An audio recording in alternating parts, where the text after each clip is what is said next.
Hello students, मेरा नाम है भारती और आप मेरे साथ पढ़ रहे हैं कक्षा 11 की गणित, जिसमें आज का जो टॉपिक है वो है प्रश्नावली 6.2 और ये बहुत ही इजी टॉपिक है। ठीक है, लेकिन हाँ, इसमें हमें कुछ फार्मूले जानने हैं और कुछ थ्योरी भी है इसमें। तो चलिए मैं आपको बताती हूँ इसमें क्या क्या चीजें हैं जो हमें जानना है। देखिए, सबसे पहले तो यहाँ पर एक डिफिनीशन लिखी हुई है। डिफिनीशन क्या है? परिभाषा। परिभाषा में क्या है कि क्रमचय एक निश्चित क्रम में बना विन्यास है। ठीक है, हमें क्रमचय पढ़ना है। क्रमचय का मतलब होता है परम्यूटेशन। ठीक है, परम्यूटेशन पढ़ना है। तो क्रमचय एक निश्चित क्रम में बना विन्यास है जिसको दी हुई वस्तुओं में से एक समय में कुछ या सभी को लेकर बनाया जाता है। ठीक है, तो कुछ वस्तुएं होती हैं तो उनमें कुछ वस्तुएं लेनी है या फिर सभी वस्तुएं लेनी है, उससे क्या बनता है? क्रमचय बनता है, यानी कि परम्यूटेशन बनता है। ठीक, अब यहाँ पर क्या लिखा हुआ है? क्रमचय जब सभी वस्तुएं भिन्न भिन्न हो। तो जब सभी वस्तुएं अलग अलग हो तब कैसे होता है? तो यहाँ क्या है? एन विभिन्न वस्तुओं, ये एक प्रमेय है। ठीक है, कि एन विभिन्न वस्तुओं में से एक समय में आर वस्तुओं को लेकर के बनाए गए क्रमचयों की संख्या को प्रतीक NPR से निरूपित किया जाता है। ठीक है, ये फार्मूला होता है NPR, इससे निरूपित किया जाता है। जहां आर का जो ये आर है इसका मान क्या होगा? 0 से बड़ा होगा और एन, ठीक है, 0 से बड़ा होगा और जो ये एन ऊपर है इससे छोटा या इसके बराबर होना चाहिए। ठीक है, तो आर का मान 0 से बड़ा और क्या है? एन से छोटा या उसके बराबर होना चाहिए तथा किसी भी क्रमचय में वस्तुओं की पुनरावृत्ति की अनुमति नहीं होती है। और जब हम क्रमचय करते हैं तो वहां पर वस्तुओं की पुनरावृत्ति नहीं होती है। जैसा कि अभी 6.1 में हम पढ़ रहे थे, उसमें क्या था कि वस्तुओं की पुनरावृत्ति कहीं कहीं पर हो रही थी, लेकिन यहाँ पर वस्तुओं की पुनरावृत्ति नहीं होती है। ठीक है, तो NPR का जो फार्मूला होता है वो क्या होता है? n ब्रैकेट में n-1 n-2 dash dash dash ऐसे ही n-r+1। ठीक है, ये फार्मूला होता है NPR का। ओके, तो ये फार्मूला कहीं कहीं पर यूज हो जाता है। ओके, इसके अलावा हमें जो पढ़ना है, हमें पढ़ना है क्रम गुणित संकेतन। ठीक है, क्रम गुणित संकेतन, और इसका मतलब होता है फैक्टोरियल नोटेशन। ठीक है, फैक्टोरियल नोटेशन, और इसको हम n फैक्टोरियल के द्वारा भी नोट करते हैं। ठीक है, n फैक्टोरियल के द्वारा इसको दिखाया जाता है। जैसे यहाँ पर एक लिखा हुआ है, एक फैक्टोरियल का मतलब होता है एक। ठीक है, एक फैक्टोरियल का मतलब होता है एक।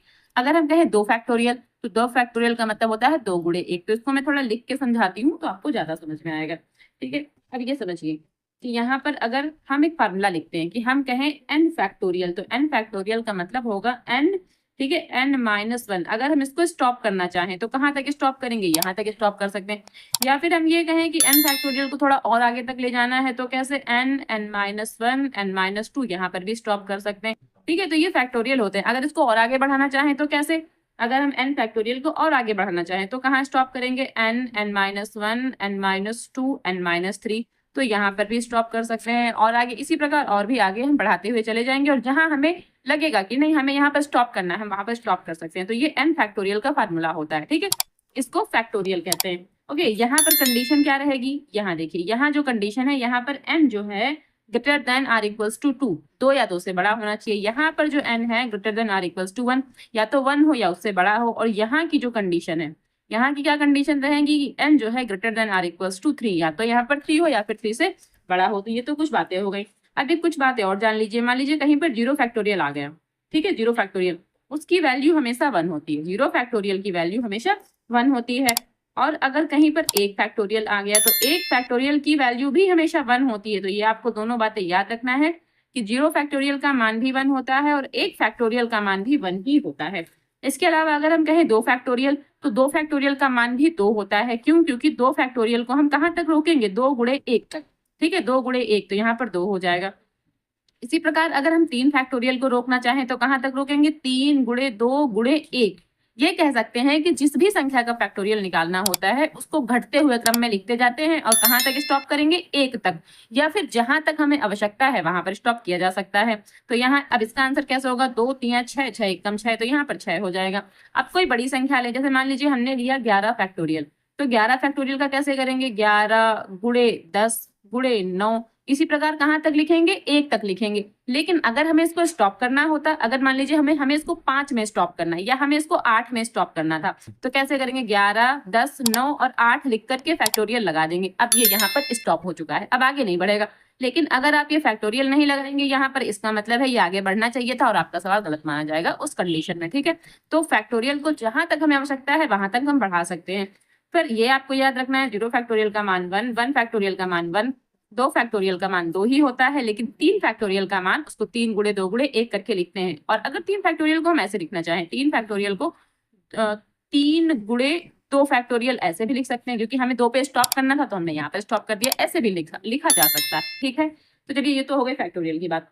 अब जो मेन हमारा है एक्सरसाइज, ठीक है, तो देखिए एक्सरसाइज में क्या क्या चीजें हैं। अब ये प्रश्नावली 6.2 है, इसमें पहला सवाल है मान निकालिए, और मान निकालिए में पहला सवाल क्या है कि 8 फैक्टोरियल, 8 का फैक्टोरियल है। यहाँ पर क्या second question 4 factorial minus 3 factorial, ठीक है, यहाँ 4 फैक्टोरियल है माइनस का 3 फैक्टोरियल है। तो चलिए करते हैं सॉल्व इसको।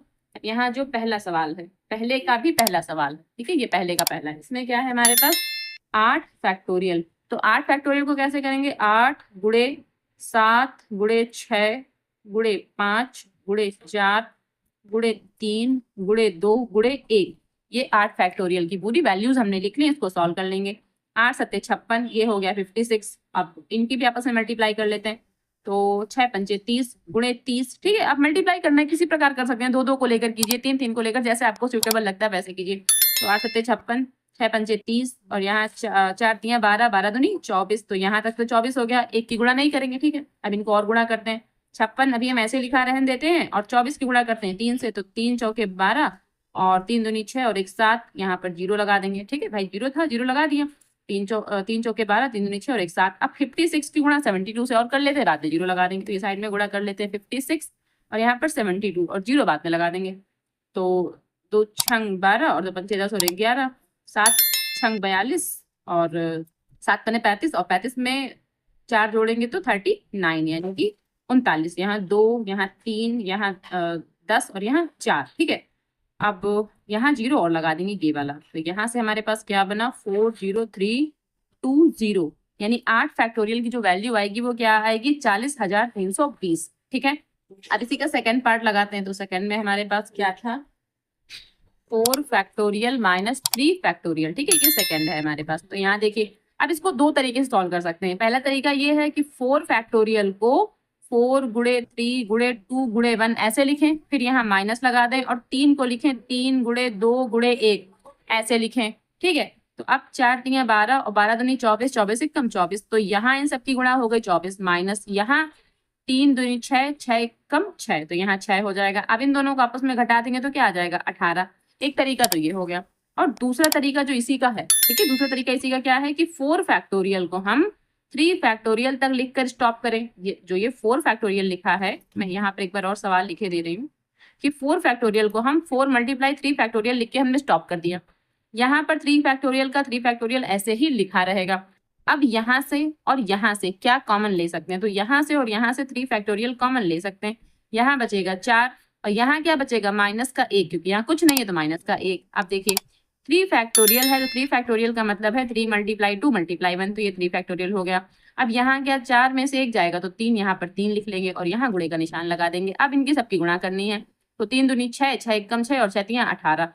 ऐसे भी आंसर 18 आ जाएगा और वैसे भी आंसर 18 आ जाएगा। आपको जो तरीका सुटेबल लगता है आप ऐसे भी कर सकते हैं और आप ऐसे भी कर सकते हैं। अब ये क्वेश्चन नंबर 2 है, पूछा है कि क्या 3 factorial plus 4 factorial is equals to 7 factorial, क्या ऐसा है। हमें ये बताना है क्या 3 फैक्टोरियल और प्लस 4 फैक्टोरियल का मान 7 फैक्टोरियल के बराबर आएगा। तो देखते हैं क्या होता है। क्वेश्चन नंबर यहाँ से लगाते हैं, क्वेश्चन नंबर 2, और 2 में पूछा है कि क्या 3 factorial plus 4 factorial is equals to 7 factorial, क्या ऐसा है। ये क्वेश्चन मार्क आपको पूछा है। तो देखिए 3 फैक्टोरियल और प्लस 4 फैक्टोरियल, पहले इतना सॉल्व करते हैं इधर, और इधर बाद में सॉल्व करेंगे। तो 3 फैक्टोरियल का मान क्या हो जाएगा यहाँ पर 3 गुणे 2 गुणे 1, और प्लस 4 फैक्टोरियल का मान 4 गुणे 3 गुणे 2 गुणे 1। अब यहाँ 3 दूनी 6 एक कम 6, प्लस 4 तियां 12 दूनी 24, ठीक है, 24 एक कम 24। अब इनको आपस में जोड़ेंगे तो 30 हो जाएगा। तो यहाँ पर इधर तो 30 आ रहा है, इधर देख लेते हैं क्या आएगा। यहाँ क्या 7 गुणे 6, भाई 7 फैक्टोरियल का मान क्या 7 गुणे 6 गुणे 5 गुणे 4 गुणे 3 गुणे 2 गुणे 1, ये मान आएगा।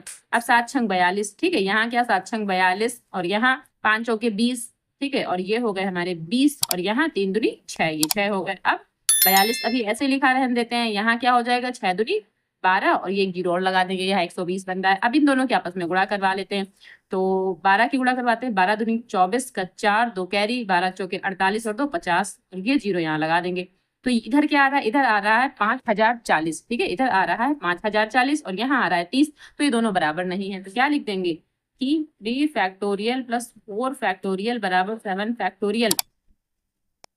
नहीं, यहाँ पर नहीं और लिखना है, बस ये आंसर हो जाएगा। ओके, अब क्वेश्चन नंबर 3 है 8 फैक्टोरियल अपॉन 6 फैक्टोरियल गुणे 2 फैक्टोरियल का परिकलन कीजिए, यानी कि इसको सॉल्व करना है, इसकी वैल्यू फाइंड आउट करना है। ठीक है, तो क्वेश्चन नंबर 3 यहाँ लगा लेते हैं। क्वेश्चन नंबर 3 क्या था हमारे पास, 8 फैक्टोरियल अपॉन 6 फैक्टोरियल गुणे 2 फैक्टोरियल। ठीक है, 8 फैक्टोरियल को हम क्या लिख सकते हैं, 8 फैक्टोरियल को 8 गुणे 7, ठीक है, 8 मल्टीप्लाई 7 मल्टीप्लाई 6 फैक्टोरियल, और 6 फैक्टोरियल को पर हमने यहाँ पर इसको रोक दिया, स्टॉप कर दिया।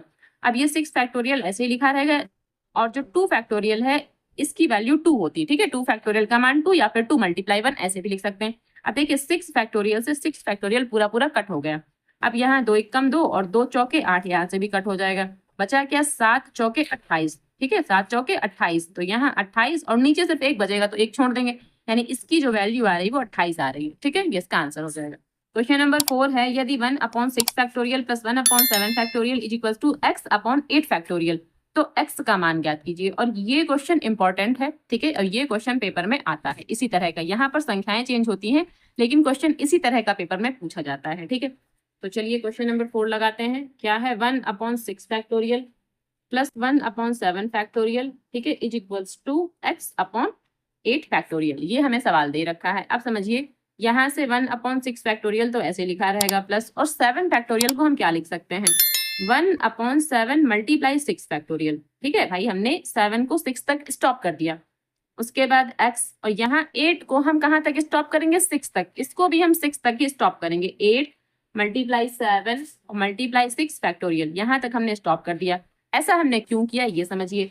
पहले ये समझिए कि इन दोनों से हम क्या कॉमन ले सकते हैं, यहाँ से और यहाँ से 1 अपॉन 6 फैक्टोरियल इन दोनों से कॉमन ले सकते हैं, यानी कि 1 अपॉन 6 फैक्टोरियल कॉमन ले लिया। अब यहाँ क्या बचा, यहाँ बचा 1/1, ठीक है, 1/1 बचा, प्लस यहाँ बचा 1/7, यहाँ से भी 6 चला गया तो क्या बचा 1/7 बराबर x, और यहाँ पर 8 मल्टीप्लाई 7 मल्टीप्लाई 6 फैक्टोरियल लिखा रहेगा। अब ये 6 फैक्टोरियल इस वाले 6 फैक्टोरियल को कट कर देगा। ठीक है, ये हो गया कट। यहाँ से क्या बचा 1/1 प्लस 1/7, और इसको अब हम एलसीएम लेके सॉल्व करेंगे, और यहाँ क्या बचा 7 8 56, ठीक है, 8 7 56 या 7 8 56, यहाँ 56 आ गया। इसको सॉल्व करेंगे कैसे, 7 और 1 का एलसीएम 7 हो जाएगा, यहाँ 7 की 1 से मल्टीप्लाई 7 और 1 की 1 से मल्टीप्लाई 1 हो जाएगा, और यहाँ x/56 हो जाएगा। ठीक है, अब क्या हो जाएगा, यहाँ 7 से 56 कट जाएगा, 7 8 56, ठीक है। अब यहाँ क्या बचा, यहाँ हमारे पास 8 बचा, 8/1, और यहाँ क्या बचा x/8, और 8 और 8 की आपस में मल्टीप्लाई हो जाएगी। ठीक है, ये तिर्रे गुणा हो जाएगी, यहाँ 1 की इससे गुणा हो जाएगी तो वो x ही रहेगा, तो यहाँ पर क्या हो जाएगा x बराबर 8। ठीक है, x बराबर कितना 8 गुणे 8, यानी कि 8 8 64, तो ये जो है x का मान आ जाएगा 64। ठीक है, ये जो हमें x का मान पूछा था तो कितना आ जाएगा 64। क्वेश्चन नंबर 5 है n factorial upon n minus r factorial का मान निकालिए जब, तो पहली कंडीशन है n बराबर 6 और r बराबर 2, और दूसरी कंडीशन है n बराबर 9 और r बराबर कितना है 5 है। तो इस वाले फार्मूले में हमें ये मान रखने हैं और इसकी वैल्यू फाइंड आउट करना है। ठीक, तो चलिए क्वेश्चन नंबर 5 लगा लेते हैं। क्वेश्चन नंबर 5 है, हमें दिया है n factorial upon n minus r, और पूरे के बाहर यहाँ फैक्टोरियल है। ठीक है, और n की वैल्यू 6 दे रखी है और r की वैल्यू 2 दे रखी है, हमें गिफ्ट दे रखा है। तो यहाँ देखिए, जहाँ n है वहां क्या रखेंगे 6, यहाँ पर भी 6 रखेंगे, और r की जगह कितना लिखेंगे 2, तो क्या लिखेंगे यहाँ n की जगह 6, और यहाँ n की जगह भी 6, और यहाँ r की जगह 2, ये लिख देंगे। ठीक है, यहाँ भी फैक्टोरियल और यहाँ भी फैक्टोरियल, इसको थोड़ा सॉल्व करेंगे तो 6 फैक्टोरियल को फिलहाल अभी ऐसे ही लिखा रहने देते हैं। यहाँ पर क्या हो जाएगा, 6 में से 2 जाएगा तो क्या हो जाएगा 4 फैक्टोरियल। अब जो ये वाला 6 फैक्टोरियल है इसको क्या करना है, इसको 4 तक ले जाके स्टॉप करना है, तो 6 मल्टीप्लाई 5 मल्टीप्लाई 4 फैक्टोरियल, 6 को 4 तक ले जाके स्टॉप कर दिया, और ये 4 फैक्टोरियल यहाँ लिखा हुआ रहेगा, इसको नहीं करेंगे, यहाँ ये दोनों आपस में कैंसिल हो जाएंगे, तो बचेगा क्या 6 बचेगा 5 बचेगा, तो यहाँ लिख लेते हैं 6 गुणे 5 और 6 पंचे कितना 30, तो ये हो जाएगा इसका आंसर। ठीक है, सिंपल क्वेश्चन था। अब इसी का, ये तो फर्स्ट पार्ट हो गया, अब इसी का सेकंड पार्ट, ये फर्स्ट पार्ट था। ठीक है, अब इसी का सेकंड पार्ट यहाँ लगाते हैं, और सेकंड में हमें क्या बोला था n बराबर 9 और r बराबर कितना 5। ठीक है, n बराबर 9 r बराबर 5 ये हमको बोला था, तो इसी में मान रखेंगे, किसमें n फैक्टोरियल और n माइनस r फैक्टोरियल, इसी में मान रखना है। तो n की जगह 9, यहाँ पर 9 फैक्टोरियल अपॉन 9 माइनस 5, ठीक है, 9 माइनस 5 फैक्टोरियल। थोड़ा और सॉल्व करेंगे, यहाँ 9 फैक्टोरियल तो लिखा रहेगा, और यहाँ 9 माइनस 5 कितना हो जाएगा 4 फैक्टोरियल। अब क्या करेंगे, 9 को कहाँ तक स्टॉप करेंगे 4 तक, ठीक है। 9 को कहाँ तक स्टॉप करेंगे? 4 तक। तो 9 multiply 8 multiply 7 multiply 6 multiply 5 multiply 4 factorial, और यहाँ से क्या 4 फैक्टोरियल पहले से ही लिखा हुआ है, तो यहाँ ये दोनों आपस में हो गए कैंसिल। अब इन सबको हमें मल्टीप्लाई करना है, किसको? 9 मल्टीप्लाई 8 मल्टीप्लाई 7 मल्टीप्लाई 6 मल्टीप्लाई 5। तो यहाँ करते हैं 9 8 72, ठीक है। यहाँ 7 6 42, यहाँ 42 हो गया, और यहाँ ये 5 ऐसे ही लिखा रहेगा। अब और थोड़ी मल्टीप्लाई करते हैं, 72 ऐसे लिखा रहेगा, इसको पहले से मल्टीप्लाई करते हैं। तो 5 दूनी 10, 5 चौके 20, 20 और 1 21, तो यहाँ पर हो जाएंगे 21। अब 72 की 21 से गुणा करनी है, तो यहाँ साइड में गुणा कर लेते हैं। तो 72 और 21, और ये 0 बाद में एडजस्ट कर लेंगे, तो ये हो जाएगा 72 और यहाँ 4 और यहाँ ये, तो ये हो जाएगा 2 7 4 11 का 1 1 कैरी, ये और 0 जो लगा था ये यहाँ पर लगा देंगे, ठीक है। तो जो इसका आंसर आ जाएगा क्या आएगा? 15120, ठीक, 15,120, तो ये आंसर हो जाएगा। ओके, तो ये एक्सरसाइज भी छोटी सी ही एक्सरसाइज थी, ये यहीं पर समाप्त हो जाती है। हाँ, इसके एग्जाम्पल आप लोग जरूर कर लीजिएगा, जैसे कि उदाहरण नंबर 8 दे रखा है, ठीक है। 1/8 factorial plus 1/9 factorial is equals to x/10 factorial, ठीक है। x का मान ज्ञात कीजिए। सेम क्वेश्चन नंबर 4 था, जैसे हमने आपको ये क्वेश्चन नंबर 4 समझाया था, तो इस तरह के क्वेश्चन पेपर में आते जरूर हैं, ठीक है। तो आप सॉल्व कर लीजिएगा, और अगर कोई भी एग्जाम्पल आपको लगाने में दिक्कत आ रही है तो आप हमें कमेंट कीजिएगा, हम आपको उसका सोल्यूशन बताएंगे, ठीक है।